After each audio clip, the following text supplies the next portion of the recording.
మూడవ అధ్యాయం కార్తీక స్నాన మహత్యం.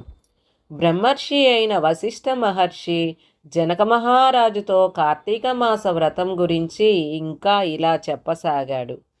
జనక మహారాజా, స్నానం, దాన, జప, తపాలలో ఏ ఒక్కటి గాని ఈ కార్తీక మాసంలో కొద్దిగా ఆచరించినప్పటికీ అది అక్షయ పాత్రలాగా అనంత ఫలాన్ని ఇస్తుంది.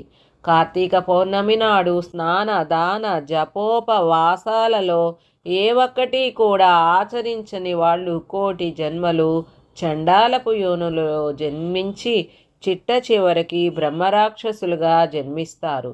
ఇందుకు ఉదాహరణగా ఒక చిన్న కథ చెబుతాను. తత్వనిష్ఠుని వృత్తాంతము. పూర్వకాలంలో తత్వనిష్ఠుడనే బ్రాహ్మణుడు ఉండేవాడు. అసత్యములు పలకక దయాహృదయం గల సకల శాస్త్ర పారంగతుడు, భూతదయ గలవాడు అయినా ఆ తత్వనిష్ఠుడు ఒకసారి తీర్థయాత్రకి వెళ్ళి గోదావరి తీరాన గల ఒక మర్రి చెట్టు మీద అతి భయంకరమైన ముగ్గురు రాక్షసుల్ని చూశాడు. కారు నలుపుతో, ఎర్రని నేత్రములతో అతి భయంకరంగా ఉన్న ఆ ముగ్గురు బ్రహ్మరాక్షసుల్ని చూస్తూనే భయాందోళనకి గురై చుట్టుప్రక్కల జనసంచారం కొరకు చూశాడు. కానీ నాలుగు వైపులా ఎక్కడా ఎలాంటి ప్రాణి సంచరిస్తున్న జాడ కనబడనే లేదు. రాక్షసులు తననే చూస్తూ ఉండడంతో అతనికి దుఃఖం ఆగలేదు. అంత దుఃఖంలో కూడా శ్రీహరిని స్మరించసాగాడు. సకల లోకాలకు ప్రభువైన నారాయణ, నన్ను కాపాడు. అన్ని రకాల భయాలని అంతం చేసే జగదీశ్వర, నువ్వు తప్ప వేరొక దిక్కులేని వాడను, నన్ను కాపాడు. అలా నారాయణ్ణి శరణు కోరుతూ స్మరిస్తూ అక్కడి నుండి పారిపోసాగాడు తత్వనిష్ఠుడు. ఎలాగైనా అతన్ని సంహరించాలనే తలంపుతో అతని వెనకాలే వేగంగా పరిగెత్తసాగారు రాక్షసులు వెంబడిస్తున్న కొద్దీ హరినామస్మరణ అధికమై తత్వనిష్ఠుడిలో సాత్వికమైన విప్రతేజస్సు కనిపించింది. అంతేకాదు, ఎడతెరిపి లేకుండా అతని నోటి వెంట వస్తున్న హరినామస్మరణ రాక్షసుల చెవులకి సోకి వారికి జ్ఞానోదయం అయింది. వెంటనే తత్వనిష్ఠుడికి ఎదురు వెళ్ళి దండ ప్రణామాలని ఆచరించారు. ఓ బ్రాహ్మణోత్తమ, నీ దర్శన భాగ్యంతో మా పాపాలన్నీ నశించిపోయాయి, మా జీవితాలు ధన్యం అయ్యాయి అంటూ మళ్ళీ మళ్ళీ నమస్కారాలు చేశారు రాక్షసులు. వారిలో వచ్చిన మార్పుకి కాస్త కుదుటపడ్డ తత్వనిష్ఠుడు, మీరెవరు, ఎందువల్ల ఇలా రాక్షస రూపం దాల్చారు, ఏం జరిగిందో నాకు వివరంగా చెబితే మీకో దారి చూపుతాను అన్నాడు. ద్రావిడుని కథ. రాక్షసుల్లో ఒకడు తన గాథనిలా చెప్పటం ప్రారంభించాడు. బ్రాహ్మణోత్తమ, నేను ద్రావిడ దేశంలోని మందరం అనే గ్రామాధికారినైన నేను కులానికి బ్రాహ్మణుడనే, అయినా గుణానికి చెడ్డవాణ్ణి. ఎందరినో నమ్మించి వంచనతో మాయ మాటలతో ఎన్నో మోసాలు చేశాను. ఎందరో విప్రుల ఆస్తుల్ని దోచుకున్నాను. బంధువులకి కానీ బ్రాహ్మణులకి కానీ ఏ ఒక్కరోజు కూడా పిడికెడు అన్నం పెట్టి ఎరగను. నయవంచనతో బ్రాహ్మణ ధనాన్ని అపహరించడం చేత నా కుటుంబ సభ్యులతో సహా 7 తరాల వాళ్ళు అధోగతి పాలయ్యారు. మరణానంతరం నరకంలో దారుణమైన శిక్షలు అనుభవించారు. చివరికి ఇలా బ్రహ్మరాక్షసుణ్ణి అయ్యాను. నాకు ముక్తి మార్గాన్ని చూపించుమని ప్రాధేయపడ్డాడు రాక్షసుడు. ఇక రెండవ రాక్షసుడి కథ. రెండవ రాక్షసుడు తన గాథని చెప్పసాగాడు.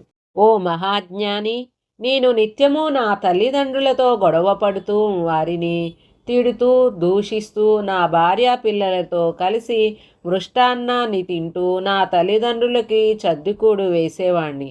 సాటి బ్రాహ్మణులకి ఏ ఒక్క పూట భోజనం పెట్టి ఎరగను. అక్రమంగా విపరీత ధనార్జన చేసి కళ్ళకావరంతో బ్రతికి నా మరణానంతరం నరకంలో ఘోరమైన శిక్షల్ని అనుభవించాను. చిట్ట చివరికి ఇలా రాక్షస రూపంతో జన్మించాను. ద్రావిడ రాక్షసుడిలాగే నాకు కూడా ముక్తిని కలిగించండి అంటూ వేడుకున్నాడు. ఇక పూజారి గాథ. మూడవ రాక్షసుడు తన గురించి చెప్పాడిలా. ఓ బ్రహ్మజ్ఞాని, నేను విష్ణు ఆలయంలో పూజారిగా ఉండేవాడిని.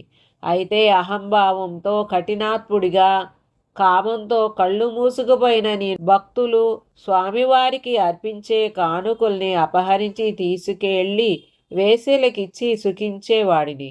దైవసేవలు సక్రమంగా నిర్వర్తించకపోగా చివరికి దీపారాధనకి వినియోగించే నూనెను కూడా హరించి ఆ డబ్బుతో వేశ్యలని చేరి వాళ్ళని అనుభవిస్తూ వచ్చాను. నేను చేసిన పాపాలకు, దోషాలకు ప్రతిఫలంగా నరకాన్ని చవిచూసి అనంతరం ఈ భూమి మీద పాపభీతి కలిగిన యోనులలో ఎన్నెన్నో జన్మలు ఎత్తి చివరకు భయంకర రూపంతో బ్రహ్మరాక్షసునిగా జన్మించాను. నా మొర ఆలకించి నాకు మోక్షాన్ని పొందే మార్గాన్ని చూపించు మహానుభావ అంటూ ప్రార్థించాడు మూడవ రాక్షసుడు. బ్రహ్మరాక్షసులు ఉత్తమ గతిని పొందుట. ఆ ముగ్గురు రాక్షసుల పూర్వపాపాలని తెలుసుకున్న తత్వనిష్ఠుడు గాఢంగా నిట్టూర్చాడు. వారి పట్ల జాలి కలిగింది. ఆ ముగ్గురు రాక్షసులకి అభయం ఇచ్చాడు. ఓ బ్రహ్మరాక్షసులారా, భయాన్ని వీడి నాతో పాటుగా కార్తీక స్నానానికి రండి. మీ యొక్క సమస్త దోషాలు నశించిపోతాయి అంటూ వారిని తన వెంట తీసుకువెళ్ళాడు తత్వనిష్ఠుడు. అందరూ కలిసి కావేరీ నదిని చేరారు. అక్కడ అతను ముందుగా స్నానం చేసి బ్రహ్మరాక్షసుల నిమిత్తం సంకల్పం చేసి ఆ పిమ్మట రాక్షసుల చేత కూడా స్నానం చేయించాడు.